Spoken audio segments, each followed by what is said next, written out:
কোটি মানুষ নিয়ে আমরা দেশ স্বাধীন করেছিলাম, আজকে 14 কোটি মানুষ।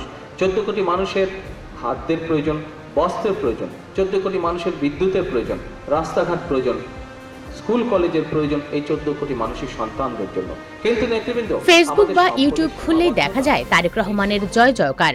লাইক, কমেন্ট আর শেয়ারের বন্যায় মনে হতে পারে আগামীকাল নির্বাচন হলে তিনি হবেন দেশের প্রধানমন্ত্রী। ভার্চুয়াল জগতে তিনি নিঃসন্দেহে সুপারহিরো।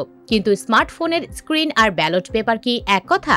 সোশ্যাল মিডিয়ার এই জনপ্রিয়তা কি ভোটের মাঠেও একই থাকবে, নাকি অতীত বিতর্ক আর লম্বা সময়ের অনুপস্থিতি তার প্রধানমন্ত্রী হওয়ার পথে বড় বাধা হয়ে দাঁড়াবে?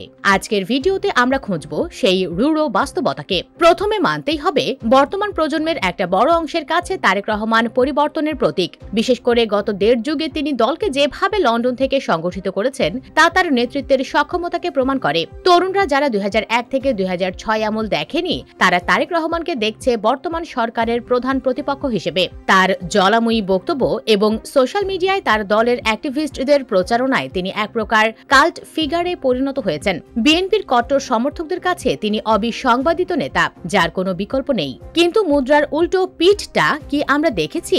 সোশ্যাল মিডিয়ার বাইরে যে বিশাল জনগোষ্ঠী, তাকে আমরা সাইলেন্ট মেজরিটি বা ভাসমান ভোটার বলি, তারা কি তাকে মেনে নিতে প্রস্তুত? রাজনৈতিক বিশ্লেষকরা বলছেন, তারেক রহমানের সবচেয়ে বড় চ্যালেঞ্জ তার অতীত। 2001 থেকে 2006 সালের হাওয়া ভবন বিতর্ক, দুর্নীতির অভিযোগ এবং 21 আগস্টের মতো ঘটনাগুলো বয়োজ্যেষ্ঠ ভোটারদের মন থেকে এখনো মুছে যায়নি।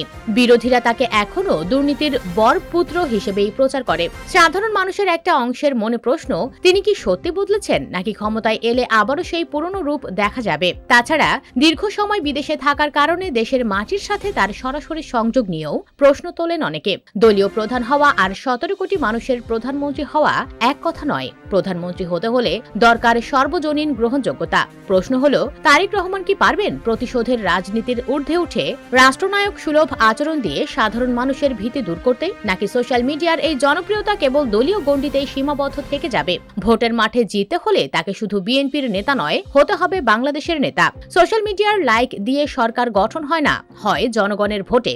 আগামী নির্বাচনে ব্যালট পেপারই বলে দেবে সাধারণ মানুষ কি তারেক রহমানকে প্রধানমন্ত্রী হিসেবে বরণ করে নেবে, নাকি মুখ ফিরিয়ে নেবে। আপনার কি মনে হয়, তারেক রহমান কি এখন দেশ পরিচালনার জন্য প্রস্তুত? কমেন্ট করে জানান আপনার মতামত।